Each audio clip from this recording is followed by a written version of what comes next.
Ladies and gentlemen, it's time to watch the Captain America review I've been waiting for, which is Captain America, A Brave New Disaster. This is brought to us by Critical Drinker.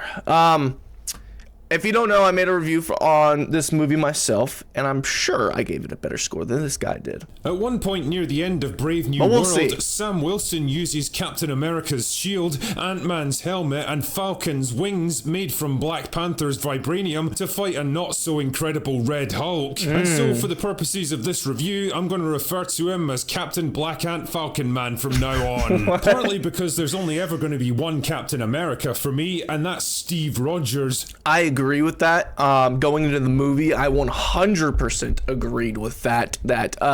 But I do want to point something out with the Red Hulk. So people don't really know this because he's red, so you'd think he was like more powerful than the Hulk. But in the comic books, which these things are based after, the Red Hulk is kind of as strong as the Hulk, but the big difference is, instead of the madder the Hulk gets, the stronger he gets. Well, it's pretty much the hotter he is. Like in the movie, you would see like him burning his clothes and stuff around him. That's because the madder he gets, the more heat he produces. And unfortunately, the Red Hulk will get so hot where he can't pretty much control the heat and he'll pass out.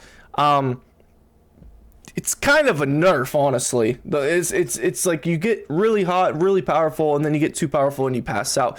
And if there was a Hulk in that situation, he would just, devolve back into the Bruce Banner. Well, he just stays as the Red Hulk when he passes out from heat. So those are the real big differences. So the Red Hulk isn't like some incredible, overpowered Hulk in the comics, at least to my knowledge. Right? But mostly because I can't think of a more fitting metaphor for what this movie is. A jumbled mishmash of different ideas and storylines ripped off from other, better Marvel characters and films. A movie that's clearly been hacked to pieces and reassembled more times than Frankenstein. It did feel like that. It felt like there's a lot of... This movie feels like a movie that was made to pretty much connect so many pieces that were just dislodged, Monster, complete with all the boring played-out tropes kind of like you'd a Frankenstein from an MCU movie that's been drifting rudderless for the past 5 years. A bunch of characters and subplots that go absolutely nowhere, and that doesn't seem to know what it is, and more importantly, why it even exists. And it exists to get from point A to point B. That's why it exists. And I think it was an entertaining movie. Spent 2 hours slogging my way through it. I can't really tell you. Wasn't 2 hours. Either. In short, Captain Black Ant Falcon Man, Brave New World is everything we feared it would be. A bloated, overblown, inconsistent mess. Anyway, I don't want to have to waste any more time talking about this than I have to. Okay. So without further ado...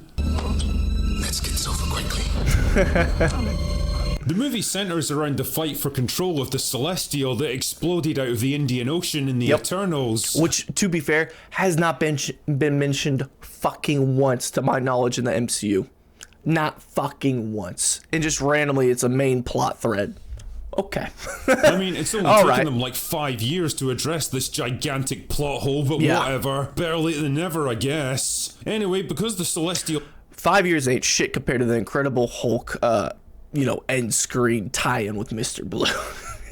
And 5 years is pretty quick. His body contains enormous reserves of adamantium, a mineral which is even more invincible than vibranium. Oh, does someone not have a monopoly on the world's most valuable resource now? Pass me the world's smallest fucking violin. There's now a bit of a gold rush to claim ownership of it, spearheaded by General Ross, who's now been promoted to President of the United States. His goal is to sign an agreement with Japan to share access to the Celestial, and the two countries are close to making a deal. Unfortunately, it all goes tits up during a White House dinner when Isaiah Bradley gets an attack of the Galloping Crazies. This part of the movie is when I was so thrown off. I was like, what the actual fuck is happening right now? I just started busting out laughing.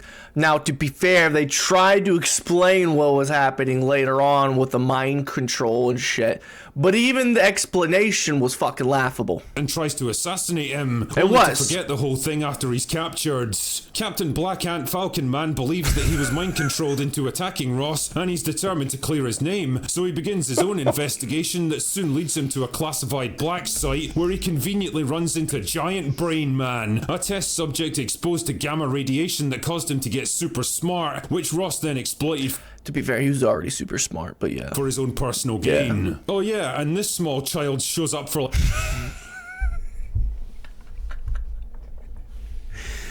Bro, she's so smart.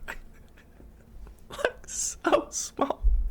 Like, so small. I feel like the stunt actor was illegally acting because they weren't an adult. Like, it was ridiculous. Like 5 minutes to give us the obligatory girl boss moment, and then basically does nothing for the rest of the movie. You've often heard me joke about petite act. I think they were, I hope they were tying her in to somehow put her into another movie. You know, the Thunderbolts. I feel like the Thunderbolts will actually pull a lot from this movie. Actresses beating the shit out of guys twice their size, but in this case, it's literally true. And to be fair, also, if you want to talk about like DEI or something like that, the whole main purpose of that is to have someone identify with your product. There isn't any women out there. They don't have this fucking build type yet, right? So this is a whole new build type that they're adding to the movie, to the whole Marvel, MCU franchise. I guess unless there's like some random kids out there, maybe the kid from Iron Man 2, or 3, was it 3? The one where Tony was without his suit, but that kid's growing up now. So I've met so many people that have this build, male and female, where they're just very, very tiny, really, really tight shoulders and stuff like that. The people I met are amazing. So I'm not trying to like roast someone and make someone mad or anything like that, but it is odd to see this tiny lady just go batshit crazy. Was she like walking on the walls or something, and then like threw a grown man with military equipment on the ground? It's like, you can have her and be a superhero, kind of like a widow, but let her have more finesse. A little bit more finesse than super strength. It's just not realistic at all. But at the end of the day, it is a Marvel movie, right? If she's more than 5 feet tall and weighs more than 90 pounds, I would be fucking shocked. But don't worry, I'll talk more about her later. Believe that. I did not think her performance was bad at all. Honestly, I didn't think any of the actors' performance was bad at all, and that should make sense, because I feel like the performance of actors as of late has not been a bad thing. It's usually writing, direction, CGI, stuff like that, management from the top, story direction, stuff like that. And I mean, it makes sense, right? We should have a lot of amazing actors these days, because half of the population of the world, at least in North America, are compulsive liars. And then the other half might as well be compulsive liars, because they just lie to themselves. So acting should not be the problem. Wait, Giant Brain Man engineered the whole thing to provoke a war between America and Japan, and with the two opposing battle fleets closing in on the Celestial, Captain Black Ant Falcon Man races to the scene to stop them. Jesus, as if Japan would even think about challenging the US military for control of anything. So Captain Black Ant Falcon Man is able... To be fair, they shot on their fucking their ships, and they let two jets out to go fight them. Just 2 jets after they fired on their ships. Like, what are we talking about here? You fire on the ship, the whole fleet's going to the fucking sky. Birds are away type shit. Able to defuse the situation by strategically kicking missiles out of the air, and then everyone goes home and Ross gives a speech to celebrate, but then it turns out that the heart attack pills he's been taking the whole movie are actually gamma radiation pills, which Giant Brain Man uses to turn him into Red Hulk. Oh boy. Right.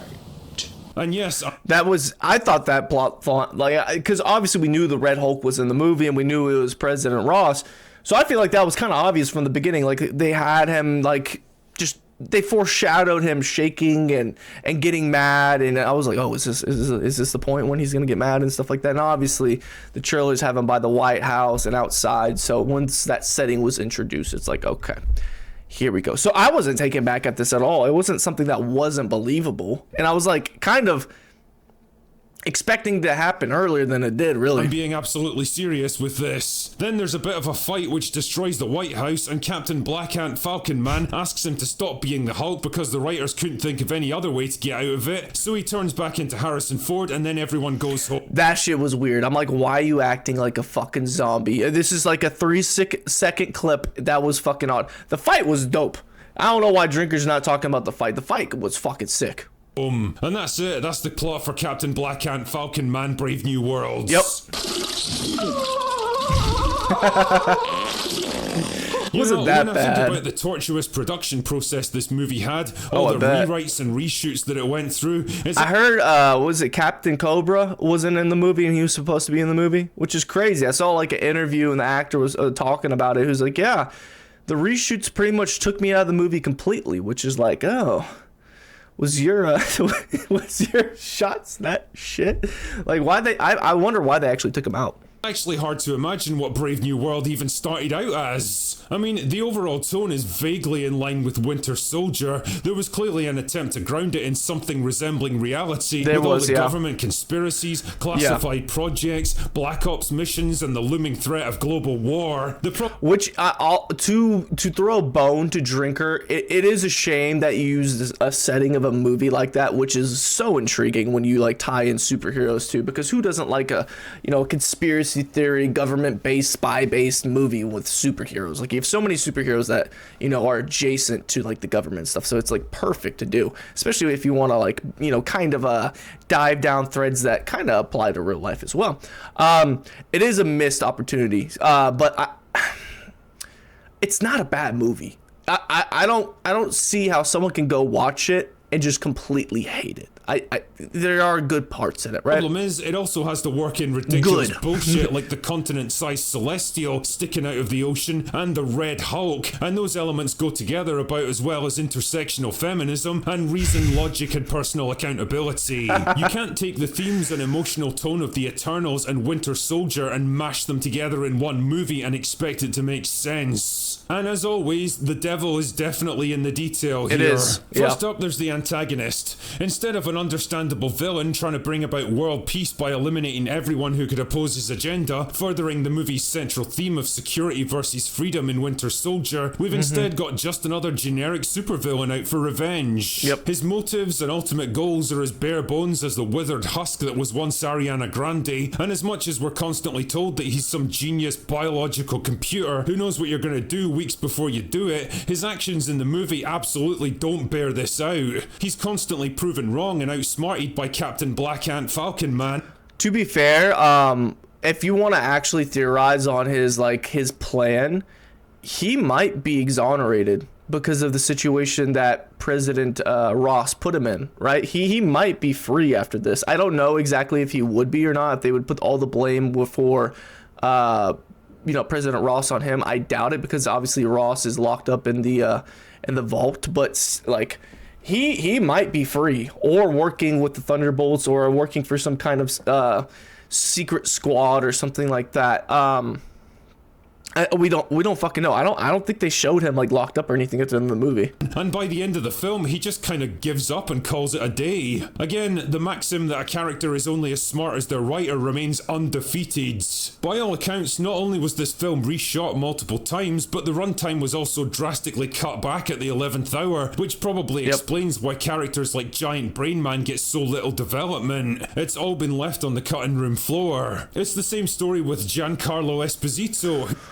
Yeah, I feel like, because I don't know how it worked exactly, but this is my feeling, they took Captain Cobra's character and replaced him with him. And the reason they replaced him with him was because they were seeing that there wasn't really much hype being built up for this movie. And how do you get big hype? You put a big actor in it. You put a big actor on the poster. It's so simple. And he's one of the best villains in the acting sphere in Hollywood. Phenomenal villain. So... smart move, I think. Who the trailers played up as some criminal mastermind that was going to test Captain Black Ant Falcon Man to his limits. Yeah. In reality, he's just a basic bitch hired gun who appears in like 3 scenes, and watching a not particularly fit man in his mid-60s trying to hold his own in a fight against Anthony Mackie just... It was so annoying how Anthony Mackie, Captain America, he was like I don't know exactly what name he called him, but he was like, yeah, I just ran into so-and-so, like some kind of supervillain name. And I'm like, who the fuck is this guy? He's been in 3 scenes. Like, did I miss some TV show or something? Made me feel embarrassed for both actors. Mackie himself does his best with the wildly inconsistent material he's got to work with. His basic character arc is similar to Falcon and the Winter Soldier, a man conflicted about who he's working for and unsure about whether he's the right guy for the job. No, I think he's not as conflicted anymore. I think the confliction is going to be President Ross's character, right? There's more confliction there, and it's definitely viable, because I was like, the whole time I'm like, isn't this guy supposed to be the villain? Like, I guess he did some bad stuff, but like I can see where he's coming from now, and like it was, I thought it was a viable just overall plot thread, so it's just, I don't know. Usually I agree with Drinker a lot on a lot of this stuff, and I see where he's coming from. But I do feel like, let's see what he gives the rating. He's talking like this thing is like a 5 or a 4 or even 3. And assuming it hadn't already been done in a TV show already, the story of a successor struggling to fill the hole left by a legendary hero and find his own path forward might have made for a decent character arc. Here though, it just feels forced and repetitive, trying to manufacture a character conflict that's already been resolved, and loading him down with ridiculous levels of technology that can do almost anything. It makes just take take the serum. What are we doing? Him feel more like Iron Man than Captain America. He does. Like, if you're going to turn him into something that... Which is actually kind of smart to do if you're not... Because I think they canceled the Future Iron Lad or whatever it is project. Then it's supposed to be like some chick, some like little girl or something. I think that project got canceled. I think it was supposed to come out already. I could be wrong about that. But I could definitely see him being more like an Iron Man, but more of a suit version. And then they take like the brains and they put them into, obviously, to Spider-Man as well. It's kind of how you can like divvy up the character traits, I guess you could say, of Iron Man in general, and try to like not replace him, but I guess replace him. Doesn't even vaguely resemble the hero he's replacing, then why even call him Captain America in the first place? Then there's it bothers me when they call him Cap. I cringe every time. It's a small child pretending to be a secret agent whose name I totally forget because it's only mentioned like once in passing. A character who I guess once had a much bigger role in this film, kind of like Natasha in Winter Soldier, only definitely not as hot.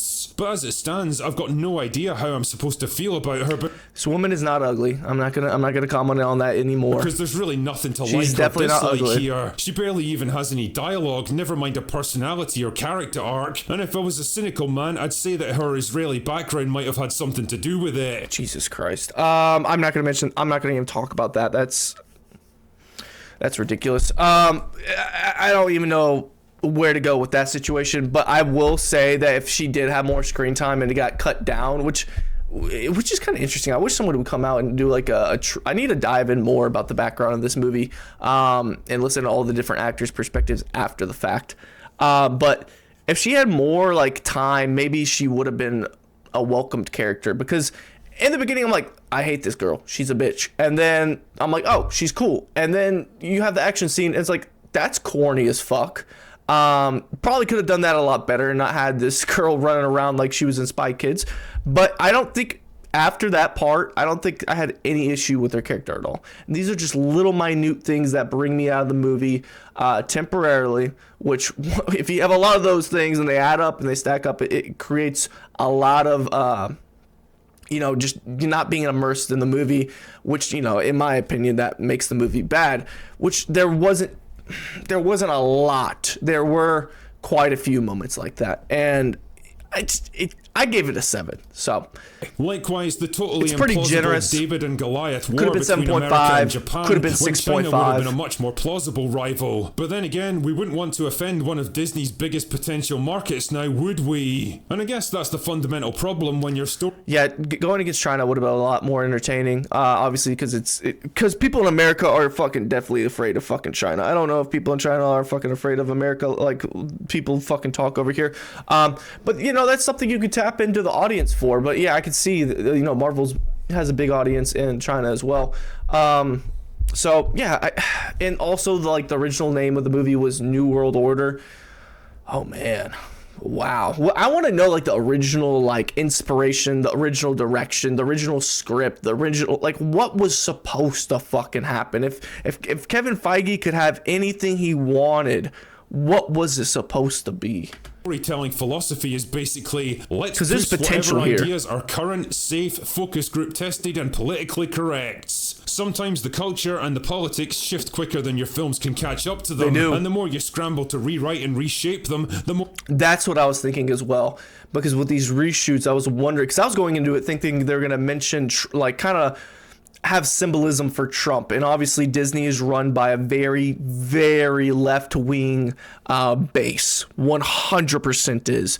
And if you want to argue with me that, get the fuck out. Comment down below. Hate on me. I don't give a shit. It's fucking obvious. It's night and day when it comes to stuff like that.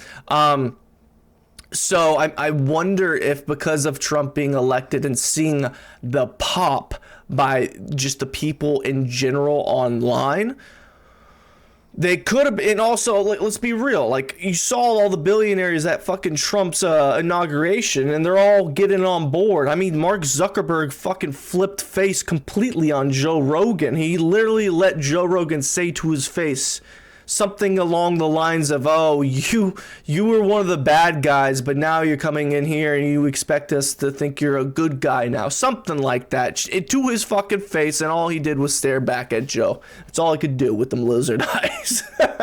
But Disney they could have done the same shit with the rewrites. I don't know.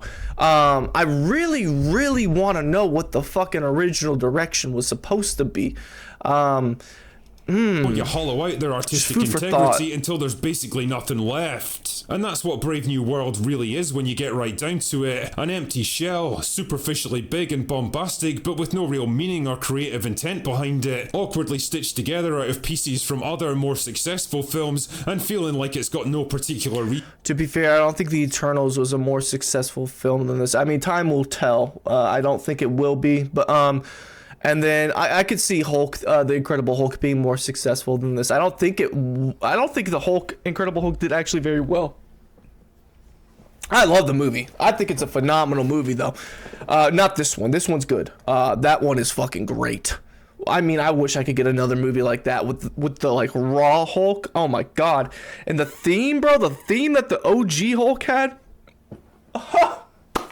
Oh my god, it was so mysterious and dark, and the deeper the melody would get, it just kept on going, almost like a piece of paper falling down like a dark cavern, and once you think it's already at the deepest it just keeps going. If you haven't heard that theme, go listen to it. That shit is melodic as hell. To exist. I get the impression that nobody's been especially excited for this one. And to be fair, I didn't talk about the music in this movie at all because I don't really remember it much at all. I remember they had the Kendrick song at the very end, which I like that song. It's actually an OG song too. It wasn't part of the Drake beef or anything like that, which I like those songs too. But yeah, the soundtrack, which I usually talk about a lot with the movie review, and now that I think about it, I didn't talk about it at all. And in the run-up to release, least of all Marvel themselves, and now that I've seen it, I can definitely understand why. Do yourself a favour, save the ridiculous ticket price, and do something more rewarding with your time instead, like a giant turds. Anyway, that's all I've got for today. Go away now. Okay. Interesting. Interesting. Jesus Christ, these fucking recommendations, dude. Look at Kanye. I do want to talk about the overall. Okay, so Critical Drinker is a amazing hater. He's an amazing hater, and I love his videos. I really do. I appreciate the hate. I do think, and this is just from my perspective, that he can't really hate on, he can't, he has to hate this movie. That's what people are expecting of him. So I would have been shocked to watch a video where he comes away and says this is a decent movie and a step in the right direction like I did. Yeah, I expected him to bash it, and all his points are fair. There were some actually that I criticized a little bit.